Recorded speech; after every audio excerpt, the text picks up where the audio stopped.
Hey everybody. Okay, so I'm in my car for a few minutes on my lunch break. So I found a nice quiet place where I won't be interrupted to talk to you guys for a few minutes. So I thought this would be a good time to do so. So I hope everybody's having a good day, especially those of you in Bartow County who went back to school today. I hope y'all had a great first day. And then also I hope those of you in Cartersville, if you are a teacher like I am, have had a good first couple days of pre-planning. So when I made my first video, I said I would make one to talk to y'all a little bit about some plans I have for practicing with the students this year. So this has been weighing on my heart for quite a while, since around last Christmas. And I knew I wanted to find some ways to change up the way I teach my students to practice. I want them to be able to have fun with it, to really benefit from it, to really make progress with what they are doing and not just dial it in. So I'm not saying that my students dial it in at all when they're practicing. It's that when students are young, as many of my students are, they need to learn ways to practice to help make sure that they are getting their goals met and things done during their practice time that will benefit from them and will allow them to see progress that will keep them motivated. And then also, hopefully, having some fun ways to practice will make practice time less daunting for parents when it's time to get students to sit down and begin practicing. So I wanted to talk for a second first about, how long should I practice? Let's just break down some of the things that we've talked about. This is always a big one and has been forever, even when I was taking piano lessons when I was young. So I've made some notes that I'll glance at that will help me stay on track as I'm talking to y'all about this. So first of all, how long should I practice? How long should my child practice, right? Now, in my studio policy, I say that a beginning student should practice about 3 times a week for about 10 minutes.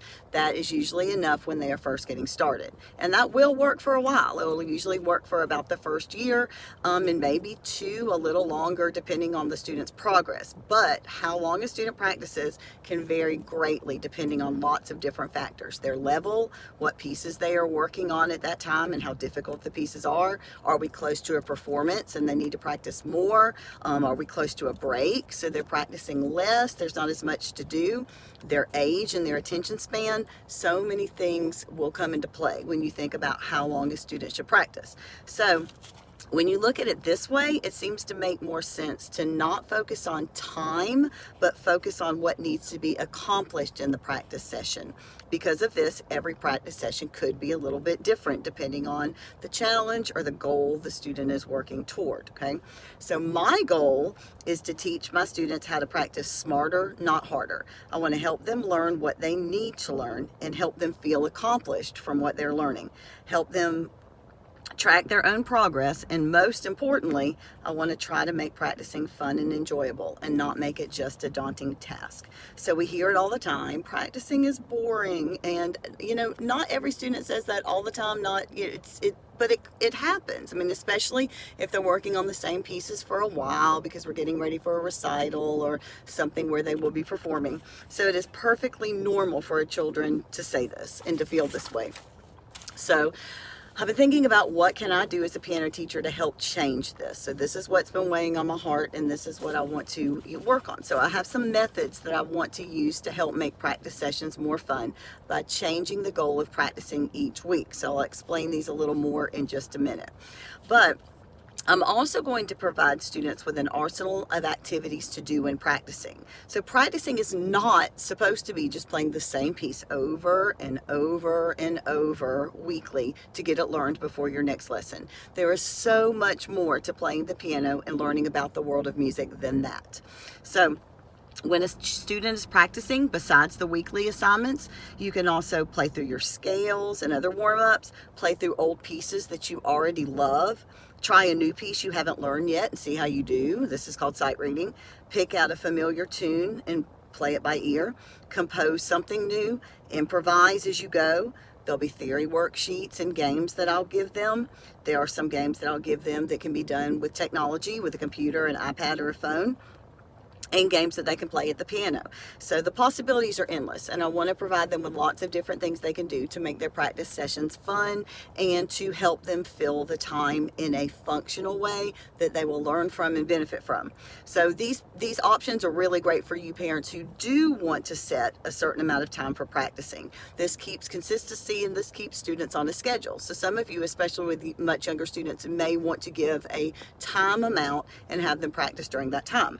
So instead of just listening to the student play the same piece mindlessly over and over when they're practicing, especially if they've already mastered it in just a few days, now they have other things they can do, so they'll meet their goal, and then they can supplement it with other fun activities to amplify their musical growth. So that fills the time with learning instead of just, playing whatever pieces they're working on for that week. All right. So another thing that I'll have parents come to me about a lot is when a child says, I just don't want to practice, I don't want to practice. Well, trying to find some ways to make practicing fun really helps. But, sometimes we have to use some intrinsic motivation. I mean, there's as I was doing some professional development over the summer, they say there's about 6 ways that students are motivated at school and sports, piano, and you have to sort of find those motivational things that work for the students and help them reach their goals by setting goals and finding motivation that will work for them, what they enjoy and what they like. So I will hear, parents say to me, well, they have siblings and they want to play while the other siblings are playing. They want to play with them. They don't want to sit down and they don't want to have to practice. So if it is a student that has siblings, an idea is, if those siblings are involved in other activities like sports, band, dance, or a certain kind of club, maybe they could all work on their activities at the same time in the same time frame. So while the piano student is practicing, the other students or the other siblings are occupied, and no one feels left out. They're all working on something at the same time. And that gives mom a little bit of a break too. So sometimes that helps. A couple of things that helped when I was young that my parents used to motivate me and to help me practice. They would wake me up just a little bit earlier than everybody else. And while the others, I would get ready and then I would practice.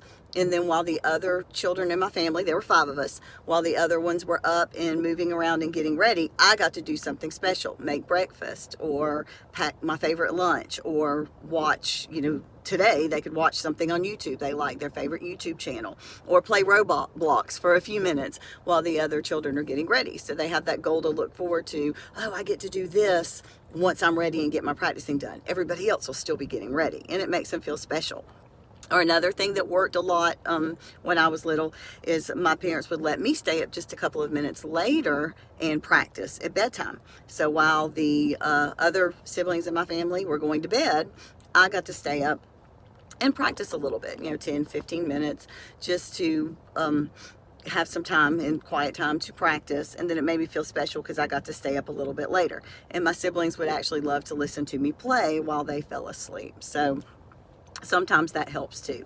Now, if you have an only child, there's incentives you can use. And these will also work for kids with siblings too. Students love their screen time. So if you have an iPad or a phone, let them earn a few minutes of their favorite game or their favorite YouTube channel to watch.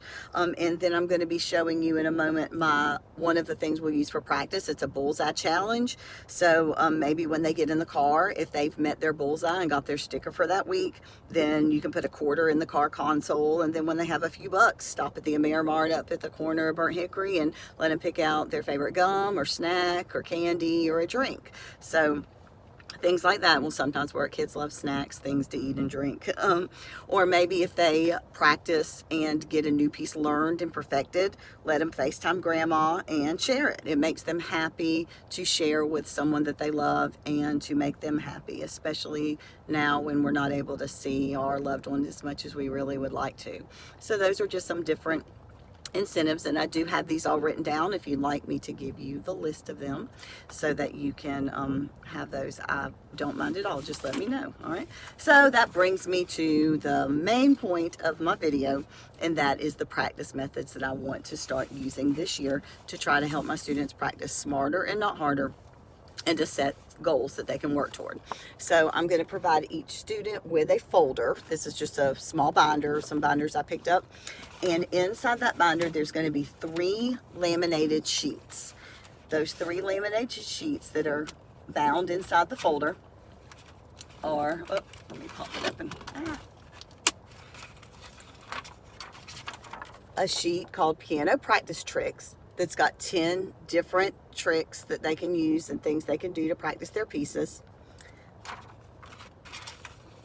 A practice bingo, which has different things they can do while they are practicing. It includes both working on songs and also other activities to fill their practice time that they'll still learn and benefit from. And the 30 practice bullseye challenge that we will try to fill up this year. So I'm going to explain each of these just a little bit more. Now these will be in the folder. They are laminated, and I'm also going to provide each student with a dry erase marker so they can mark the tricks that they're using each week, and they can also mark the squares they use in bingo. So as I teach them how to use this, the goal will be sort of to try to meet some of the goals and check them off 4 in a row, up, down, diagonal. I'll teach them how to use it. But practice bingo and practice tricks, they're both are listed with specific preset goals. So I'll teach them how to use the goals, pick the goals out, and to get started. But while they're at home, I want them to mark those on their charts so that I can see which ones they used. Then when they return to the lesson, I can talk to them a little bit about which ones they chose. Did they help? Did they like them? Did they feel it benefited them? We can evaluate what they learned and see, did it make a difference? Did it help them? And they get involved, your student involved in their learning. So I'm going to give them a marker. They can actually leave the marker at home if you're worried that they'll drop it or lose it from the inside of the folder. They can keep this at the piano when I give it to them and use it to mark at home, because I'll have dry erase markers in the lesson that we can use if I want them to mark something. So we'll use those at first. The first couple of weeks, we'll use practice bingo and piano practice tricks so that I can help them see these goals, provide directions for the goals, and then help them try to meet them and evaluate them and see how well they work for them. Okay, so we'll use those for the first few weeks. Then a few weeks into our lessons, about a month in, I want to start using their 30 bullseye challenge. Now this one is going to help the students set goals and targets in their lesson based on what they need to be working on, so we can differentiate and individualize for each student's needs. The goals will be clear and concrete. They'll be able to answer yes or no whenever they meet the goal, when they come back to the lesson. Either they achieved it and they didn't. So these goals will be measurable. And also, the student will clearly understand the goal, how to work on it, and they will help me set it. Again, they will be student involved based on whatever piece they're working on or what we're trying to learn at the time, whether it's a music theory item, whether it is a song they're working on for a recital. Every week the goal could be different, and every week they will help me set it. We will write it down, and we will make sure they can meet it during their practice sessions and come back and say, yes, I did meet it, or no, I didn't. So if they do achieve their goal at the very next lesson and can show it to me, then I will put a sticker right on top of the bullseye. I got some smiley face stickers. They'll go right in the center, and they'll be able to see each week how they're covering their bullseye and earning their stickers. Are they meeting their goals? And these goals will help their learning progress. So once they've gotten 10 bullseye, I'll give them a small reward at 10 and 20. But at 30, when we get closer to the end of the year and we've used these goals to really progress through their learning, then I'll really do something special for them. We'll celebrate, put together a little prize package. I'll work on some ideas to motivate them and to help them want to earn those bullseyes every week. Okay, so in their folder you'll find those 3 laminated sheets. They'll also come home with a dry erase marker that they can keep at home at the piano, and I'll teach them how to use the charts. But basically, we'll start learning some more specific ways to practice to meet their goals and just be able to have fun while they're practicing. Lots of different things they can do and try, a goal that they can work on, so they're not just pushing through the piece and coming back and wanting to know, well, did I play it right, Miss Swan? Did I do well? What do you think? And I'll be able to show them what they worked on and how they were able to meet that goal, and how we can work a little harder to meet it if they were having some problems. So I'm hoping keeping them more focused this way, and also keeping me and my teaching more focused this way, will really be able to see some progress as the students build and learn. And hopefully it will help them enjoy their practicing time a little more, and help make it less daunting for you to ask them to go and practice a few times a week. So I can't wait to see how much progress the students make, and hopefully they'll learn to love practicing at the same time, and it will make things a little easier on all of us. So I am excited about starting this year. Guys, please continue to just pray for us and pray for the students, that we have a good start, everyone stays healthy and well, and we can just keep having our lessons as normal, and just have a good year. So I'm looking forward to it. I miss the kids, and I'm excited to see them again in just a couple weeks. And I will text everybody in the next few days to confirm our times and days, and we will get started the week of August 17th. So I hope everybody has a good night, and I will talk to y'all later. Text me if you have any questions. All right, bye.